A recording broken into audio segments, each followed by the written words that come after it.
Hello, citizens of the world. We are anonymous.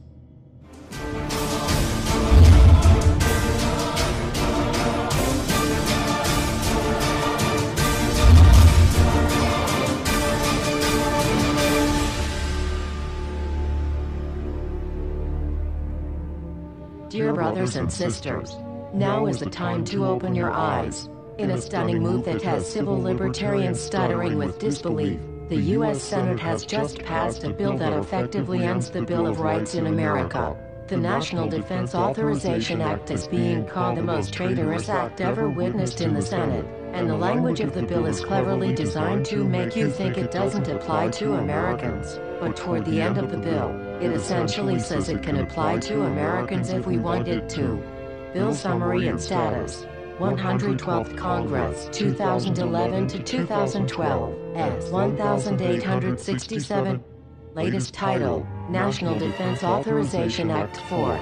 This bill, passed late last night in a 93-7 vote, declares the entire USA to be a battleground upon which U.S. military forces can operate with impunity, overriding Posse Comitatus and granting the military the unchecked power to arrest, detain, interrogate and even assassinate U.S. citizens with impunity. Even Wired magazine was outraged at this bill, reporting, "Senate wants the military to lock you up without trial."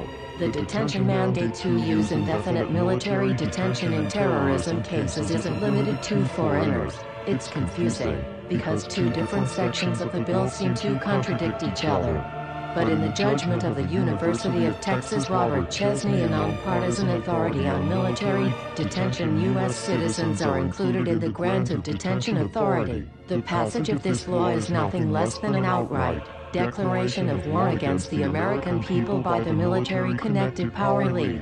If this is signed into law, it will shred the remaining tenets of the Bill of Rights and unleash upon America a total military dictatorship, complete with secret arrests, secret prisons, unlawful interrogations, indefinite detainment without ever being charged with a crime, the torture of Americans and even the legitimate assassination of U.S. citizens right here on American soil. If you have not yet woken up to the reality of the police state we've been warning you about, I hope you realize we are fast running out of time.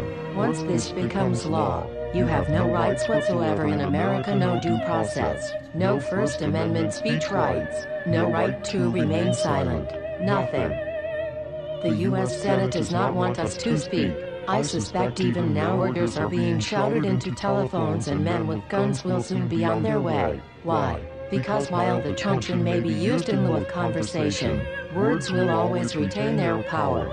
Words offer the means to meaning, and for those who will listen, the enunciation of truth.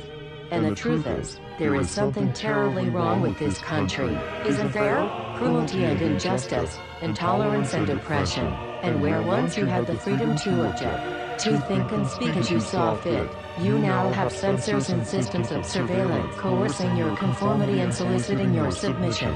How did this happen? Who's to blame? Well, certainly there are those who are more responsible than others, and they will be held accountable. But again, truth be told, if you're looking for the guilty, you need only look into a mirror. I know why you did it. I know you were afraid. Who wouldn't be? War, terror, disease. There were a myriad of problems which conspired to corrupt your reason and rob you of your common sense. Fear got the best of you, and in your panic, you turned to the now president in command, Barack Obama. He promised you order. He promised you peace. And all he demanded in return was your silent, obedient consent. More than 400 years ago, a great citizen wished to embed the 5th of November forever in our memory. His hope was to remind the world that fairness, justice, and freedom are more than words, they are perspectives. So if you've seen nothing, if the crimes of this government remain unknown to you, then I would suggest that you allow the 5th of November to pass unmarked.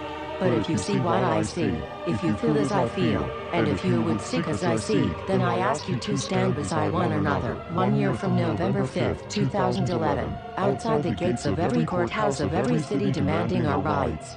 Together we stand against the injustice of our own government. We are anonymous. We are legion.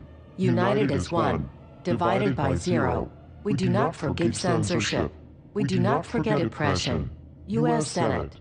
Expect us.